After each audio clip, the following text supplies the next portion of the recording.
So, good afternoon, everyone. Good afternoon. Good day. Good afternoon. My name is Denise Julian. This is Miss George. This is Miss Powers. And today we will be doing reproduction with you guys, okay?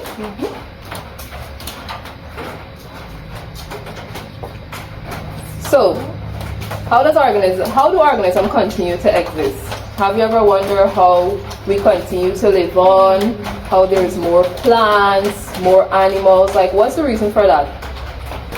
What did you see at the back? Please raise your hands next time. Because, what is she saying? Yes, because, well, she said her answer is not wrong. Give her a round of applause. She is saying because organisms continue making more. She's not wrong. But to better phrase that, the reason is because of reproduction. So organisms continue to exist, continue multiplying because of reproduction. So what is reproduction? Reproduction is the process by which living organisms create offspring of their own kind. Why do you think it's important for us to reproduce? Us living organisms. Anybody knows why? Yes, you at the back with your hands up. Why do you think it's important for us to reproduce? Because we wouldn't... What is he saying? Can anyone of his classmates please help him? Oh, yes. He's saying because we wouldn't exist. He is actually correct. But give him a clap. So he is correct. Reproduction, it is important for us to reproduce because we wouldn't be extinct. We would continue to live on and exist. Now, if your parents did not make you, you would have, your storyline, your generation, your family generation, his storyline would have ended with your parents. So it is important for us to reproduce, to continue passing down our traits, to continue passing down characteristics and so forth. So one of the reasons why it is important to reproduce because it's how we continue to exist.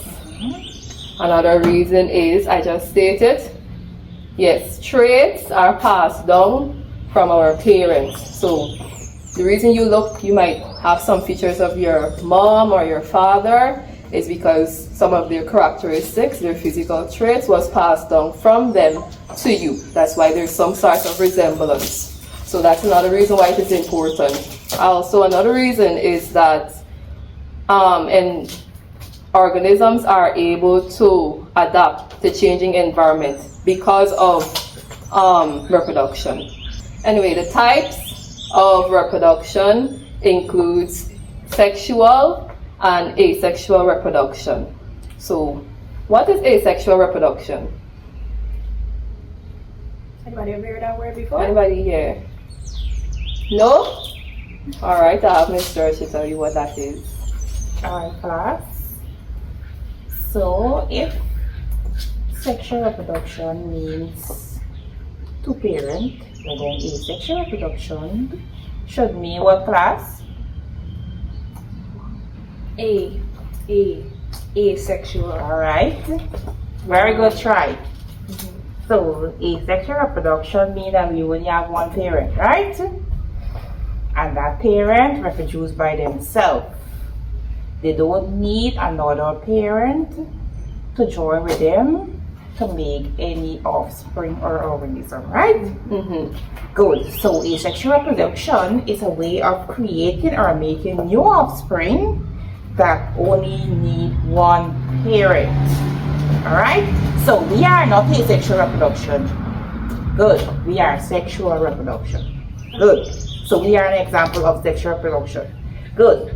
Another important fact about asexual reproduction, apart from that we have one parent, we are identical to our parent. Okay? We cannot look like no other parent. There's only one parent we have. We do not need a partner, as I just mentioned, to reproduce because we reproduce by ourselves. We don't have no gametes fusing, meaning that your mother, she don't have to have an egg or a sperm cell to fuse for us who are asexual organism to be born. Yeah, Okay, or be created. yeah, she's referring to asexual reproduction. So those are organisms that reproduce without the fusion of gametes. There only one parent that is needed for these organisms to reproduce. Okay, humans do not reproduce asexually. Okay, that's what Miss is trying to get over. Okay, so asexual reproduction also occurs in plant also, right? Good. So we have bacteria, yeast, and mention the plant that is a thick leaf, callaloo. That is a form of asexual Yes, examples. reproduction. Examples. Yeah. Yes, good. So moving on to types of asexual reproduction. Here we have budding. Well, budding is a small part of a parent plant that grows into a bud, and it pushes out a kind of like a spore or a little eye, a little eye like on the stem or a sprout, to indicate that that is a part of a new organism or a plant that is coming out there for a new offspring, right? Here I have a potato. This is a perfect example of budding. This potato started producing offsprings. Here it has little buds on the parent. This large potato is going to be the parent, and the little buds that are growing out of it is going to be the offsprings. I'll share it around, I'll pass it around. I want you to observe and so forth, and you'll bring it back to the front. So that is what is budding. Yes, those little sprouts, yes, those are the offsprings. Don't bite it. Please do not bite. Please don't bite it. Don't pick off. Don't pick it off. Just watch at it carefully, observe it. Finish? Yes, so that's an example of how farmers do farming also on a wide basis. Alright, one other example of asexual reproduction. This is called binary fusion. This usually happen in tiny living things, alright? Like bacteria. Alright, good. So the parent split into two equal parts. This parent split into two equal parts, and this usually happen very fast, okay? That's how they're able to accumulate and build up. Because we cannot see bacteria with our naked eyes. So microscope. Yes. So as they continue to build up and build up, this is how you'll be able to see them, because this is a really fast process. Alright, moving on. We're moving on to fragmentation. What is the word, class? Fragmentation. Yes. Fragmentation. Very good. Alright. So this usually happens in like animals like worm and starfish. Right? For example, the starfish, if a part of the starfish is broken off or get an injury and part of the limb come off, that body part that broken body part turns into another piece of starfish, another part. Yes, it becomes a new fish, right? Another new fish, sorry. Yes, a new fish. Good. I have a video for them. And this also happens in plants too. Plants that could happen also, right? Good. No, she didn't mean fish, but starfish. They're not fishes. I have a video to demonstrate. Usually because of this feature, organisms like those are able to regenerate, meaning if they lose a limb, it will grow back. If they lose a foot, it will grow back. So I have a little video to demonstrate how starfish regenerate and reproduce. So I want you to pay close attention to the video, please. No noise, thank you. Excuse me. Let me turn it up for you guys.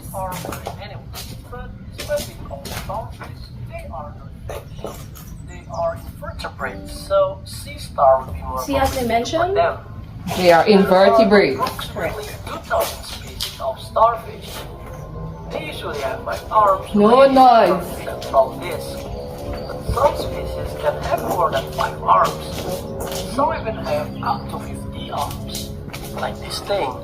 And it looks like it comes straight from Lovecraftian horror. Now here is the fascinating fact. They can regenerate their limbs. Just like lizard tail, starfish can also do that. But instead of the tail, they can detach each of their arms. When they feel threatened, they will lose one of their arms. And then the arms will walk on its own, distracting the predator. It's kinda creepy, but it doesn't stop there. Starfish can regenerate a new arm, and that lost arm can grow into a whole new starfish. Now there are 2 of them. They have an amazing regenerative ability.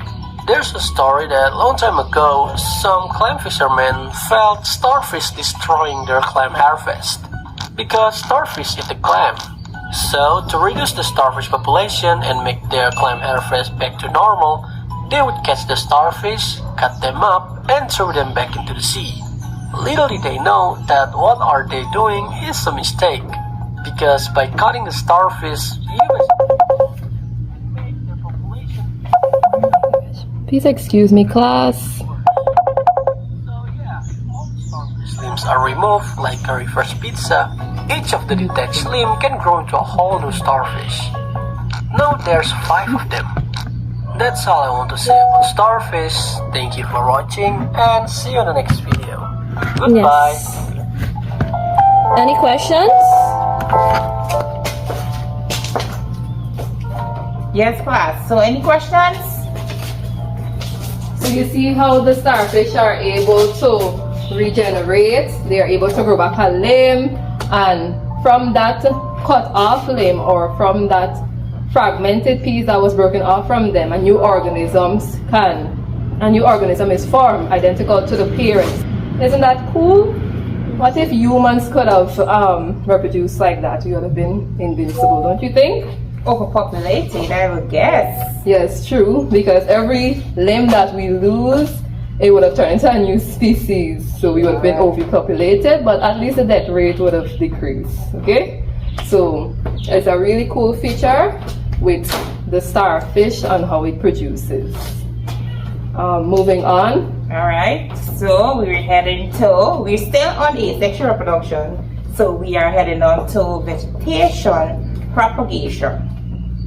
So vegetation propagation is a form of asexual reproduction. A new plant developed from part of the parent plant. Right? For example, we have the, what is it? The callaloo. The thick-tail. Sorry, class. Yes. The thick-tail We have a callaloo. thick leaf callaloo. So, as Ms. George says, these organisms can reproduce. It is a form of vegetative propagation. This is what the farmers would usually use in agriculture to increase their crops. So I can cut one of the stem from the parent, stick it there in soil and put it in the right condition and so on. I still have to water it. I can take the leaf, stick it there, water it and so forth, and I can take the root, cut the root, and put it in the soil, And it will still grow. and it will still grow. So I will have 3 different plants that is identical to the parent. Isn't that amazing? Yes. Yes, so as Miss said, it can grow from the leaves, it can grow from the stem, and it can grow from the roots. Alright? So this one single plant can give us many plants. Okay? Good. Alright, moving on. So our next form of reproduction is spore formation. Alright? This is also an asexual reproduction. Main means of reproduction. This is a generation of a life cycle. Alright? Good. So an example of this is fungi. Alright? Good. So we have mold and we have this also occurs in plant also. Yes. Good. Yes, so To add to that, spore formation, also known as sporogenesis. Say it, class. Sporogenesis is a method of asexual reproduction, like Miss mentioned. It is where a parent organism produces reproductive cells called spores. Some tiny balls. We cannot see it with our naked eyes till it's accumulated, but some little balls, okay? It resembles, on the flowering plant, there is the little tall stem and there's like a round thing with balls inside. Yes, it resembles that. The male part of the flower, which is the stamen. It has a filament and it has the pollen grains.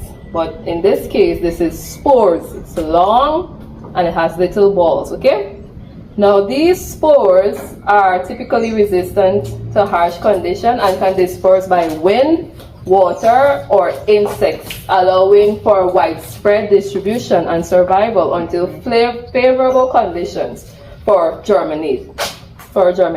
So this is how these spores reproduce. These spores formation, whether it's an insect, whether it's a wind, it gets blown to another area, far from the parent, of course, and then it will grow and a new plant will be formed. A new fungi will form identical to the parent. all right. So moving on, we head into parthenogenesis. Parthenogenesis. It's a big word. Parthenogenesis. Say it again. Parthenogenesis. Very good, very good.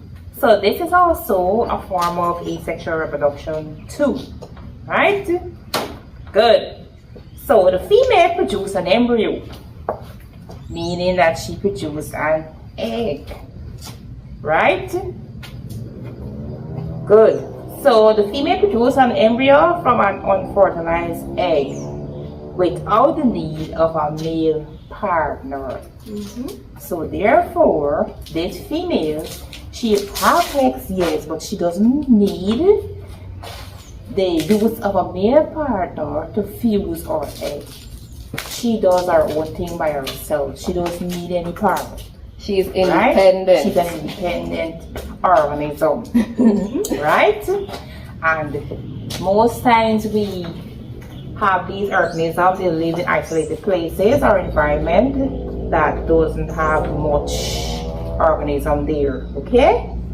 And example of these species, they can be lizards.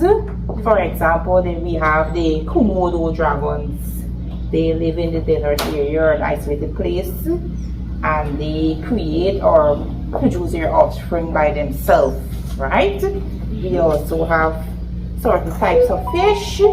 We have like sharks also, okay? We have snakes also, we can speak about so many of them. Good. Moving on, so we will be heading over to sexual reproduction. Yes. Right, good. Now on to sexual reproduction. This is a very big topic. So we will be only talking about it today. We'll be continuing teaching about sexual reproduction for the rest of the other times that I come to see you. Now, question is, what is sexual reproduction? Since we went through asexual reproduction and with the word being asexual reproduction, we've identified that it is one parent that creates another without the use of a male. What the sexual reproduction is. Anyone please raise your hand? You have a good idea of it. That is a good answer. Everybody please give her a Very clap. good. Sexual reproduction entails two parents. Just like mommy and daddy, two parents are needed for sexual reproduction to occur. But how does this happen? This is all based on the gametes. Say gametes. Gametes. Gametes. Good. So for sexual reproduction, male gametes are needed and female gametes are needed. And when the male gametes and female gametes bind together, fertilization occurs. When fertilization occurs, you get a baby. This occurs in both plants and animals and some other organisms. The student is asking what is fertilization. Fertilization is the fusion of the male and female gametes coming together then. Yes, Kirk. Now, what are some benefits of sexual reproduction? Look at everyone within the classroom and look at your teachers here. What are you seeing about us? You see now we're all different. We have different body shapes. We have different colors. Skin tone, hair, different. Similar and curly hair, it real. Yes, yes, very much. And mine also. Yes, these are because of the variations that come within sexual reproduction. With the two parents, when they come together, they end up making these genetically modified human beings that they take from both parents certain genes, but they end up being their own individual person and they have their own features, which makes them varied. This variation is very important because it allows for them, the species, to be able to survive. It allows for them to be able to adapt in their environment, like Ms. Denise mentioned earlier. This adaptation helps them to be able to survive in their environment. The parents are there, they're in a hot environment. Through the genes may adapt to be help the child be able to live in that environment. Probably they grow less hair, so their skin doesn't get as hot as before. It's a very important feature. Now, let's also look at the example we have here. We see that the female dog and the male dog came together to produce a child, and the child ended up getting the blue eyes from the mom and the color from the dad, showing variation. Now, for sexual reproduction in animals, we can identify what is this feature. Have you ever seen this feature before?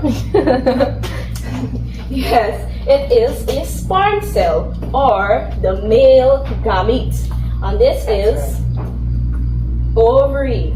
Yes, or the female gametes within the human. When they bind together, fertilization occurs, and when fertilization, please carry your eyes here, look at this one. When the egg and the sperm bind together, the first process of life or sign of life is the zygote, and then the cells tend to split. And from the cell splitting, you have the embryo who starts growing a brain and a heart and the fingers and so forth. So now, human being. now on to the plants. So I have this beautiful flower that I made. Please share it around and observe it. As you look at the beautiful flower, you're going to notice certain areas like the stamen and the pistil. The stamen is the male area of the flower, while the pistil is the female organs within the flower. Within the pistil, we're going to find a very important cell or organ, and this is the antler. The antler is the male gamete, just like we have the sperm for humans. The antler is the male gamete of the flower, and as we have the ovaries for the female gametes within humans, we have the ovary for the flower also. Yeah, that green part there, that's the filament. You see that long, you see how it resembles a pollen, well, it's a pollen grain. Yeah. That top part is the pollen grain, that's the filament, and that's the anther. Yes. And the petals within the flowers, there is the ovaries, the ovule, the female part of the flower, basically. Yes. With the help of different organisms and different features within the environment, like the breeze, like water, other animals, like the bees, and so that is how the pollen grains for the antler is able to meet towards the ovary of the flower. Now, let's also go through, since we already identified a couple of animals and organisms that go through sexual reproduction, give me an example of some other things that you go through, that you can go through sexual reproduction. Yes, you could raise your hand, you could say it. Yes, humans, dogs, yes, cats. We're looking for organisms that have two parents and the children come out with variation. Yes. Very yes. good, very good. Yes. Some plants like hibiscus. Good job, good Very job. good. So, benefits and negativity of sexual reproduction. Even though it's known as a lot of variation and it's very helpful and it promotes interaction and cooperation among the species. Some negativity is that if you notice in sexual reproduction, you don't produce as much as asexual. In sexual reproduction, you produce many different species of the same kind continuously in such a short time. But in sexual reproduction, it usually takes longer. Like for some species like the elephant, they take much more months more than us to be able to produce. Us humans usually take 9 months. And some species take long. That's what there's a negativity of sexual reproduction. You can't make as much, and it takes a more longer time to occur. And as you mentioned, there's also with sexual reproduction, when you make an exact copy of the parent, they come out with the same genetic features. So there isn't much difference. But when you have two human beings or a male and female gametes coming together to fuse with fertilization, genetic issues may occur, like the child may come out with albinism, which is a disease which takes pigment from the skin and hair and eyes and so on. So now that we're finished with that area, let's get an activity, the fun part of the lesson. Yes, we prepared an activity for you guys. Yes, and we have some papers we'll share out too for the people that can't see on the board. Please take. Here we have some organisms. We'll share different organisms to you guys, and you place them underneath the correct type of reproduction, whether it's sexual or asexual. So you come to the board and you paste it underneath the correct column. And for the people that have the paper, you're going to Write it in under the column. Yes. So our first organism this is bacteria. This is what I mentioned earlier, what Ms. George mentioned earlier, binary fission. We have one bacteria that is being split into two and complete separate cells that is identical to the parent cell. So how much parents are you seeing? Very good, one. So Asexual or? which one does this belongs to? Very good, asexual reproduction, because there is one parent. Yes. The other organism, we spoke about this earlier, we watched the video. This is the starfish. This is the limbs that are being fragmented and it divides and two is formed. Which organism does this belong under? Is it sexual or asexual? Because it's one. Some will do this one with me. Some is one parent. Yes, two parents. This belongs to, very good, asexual reproduction. Yes, Miss Camille is doing the activities with the children. At the back, that group here. The spores. Yes, correct. All right, so we have one more to go. One more to go. This is two parents. Yes, two parents. Got it. Sexual, very good. Good job. Lauren has a card. That wasn't very hard to do today with all this lesson class. Very good. Also, Very let's good. recap. Very good. Do you guys have any questions for us? Oh, it was a very clear lesson. Thank you. Yes, any questions? Twins? Twins, they reproduce through sexual reproduction because two parents are involved. Even though these twins might look alike, there's some variation between them. They're not identical like asexual reproduction, which clones the offspring. They're not identical to their parents. Exactly. So twins are twin sexual reproduction. Yes. Any other questions? No? Alright, so basically we'll conclude what we learned today. We talk about what is reproduction. We talk about the types of reproduction, the importance of it. We even went on to talk about the types of asexual reproduction and Examples. yes, even we speak about sexual reproduction in humans, in animals and in plants, and we just do that quick activity. So for our homework, you gather some organisms and you bring it to our next class and we record differentiate between. Okay? Alright, this is the end of our lesson. Thank you guys. You guys have been really cooperating. That's done.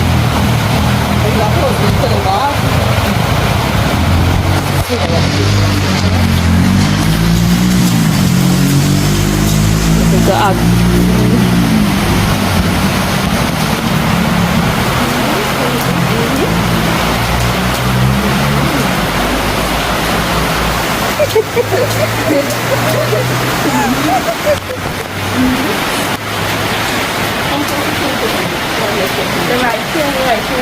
So here we have our asexual reproduction. That's just, yeah, that's it. This was good. This is your other topic. It was reproduction. We will touch more. And our class is grade 9. Thank you for having